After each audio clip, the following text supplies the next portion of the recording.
কিসের স্বপ্ন ভাই? রাজহাঁসের ধুর, রাজহাঁসের স্বপ্নকে বুঝি মজার স্বপ্ন বলে? হ্যাঁ, খুবই মজার।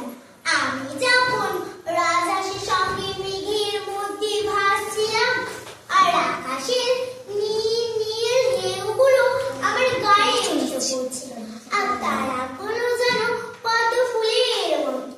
আমার ভারী মজা হচ্ছিল।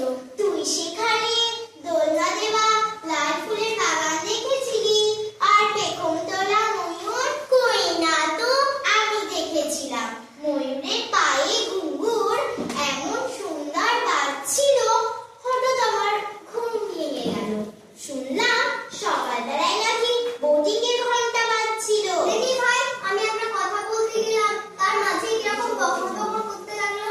ওর ইচ্ছা কি আমায় বলতে দেবে না। আচ্ছা, তোরা একটু থাম না কাকু। হ্যাঁ, তোরা একটু থাম না। আমি কিন্তু আর কখনো বলবো না। না বল, আর কেউ বাধা দেবে না। বল না। শোন, আমি স্বপ্নে দেখেছিলাম ওই বাগানে এক মেলা বসেছিল। সেই মেলায় আমি গিয়েছি। দেখলাম এক মেম সাহেব বসে সবাইকে এত বড় বড় পুতুল দিচ্ছিল, পয়সাও নিচ্ছিল না। আর ঠিক ওরকম একটা পুতুল আমাকেও দিল।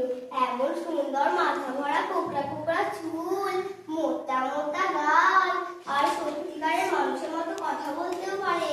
ও মা, কি চমৎকার! সত্যি নাকি রে? সত্যি, হাত পা নাড়াতে পারে, নিজে নিজে চলতে পারে, হাসতে পারে।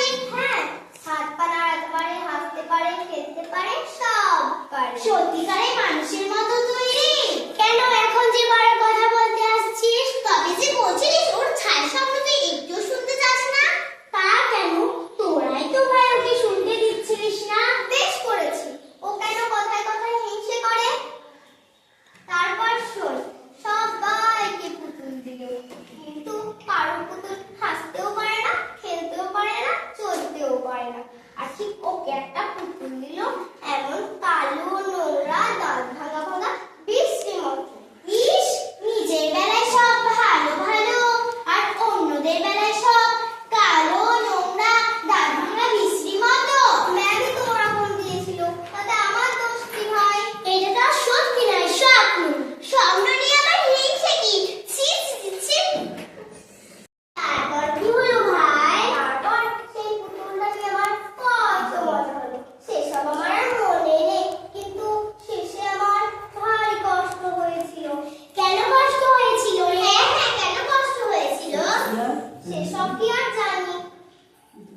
পুতুলটা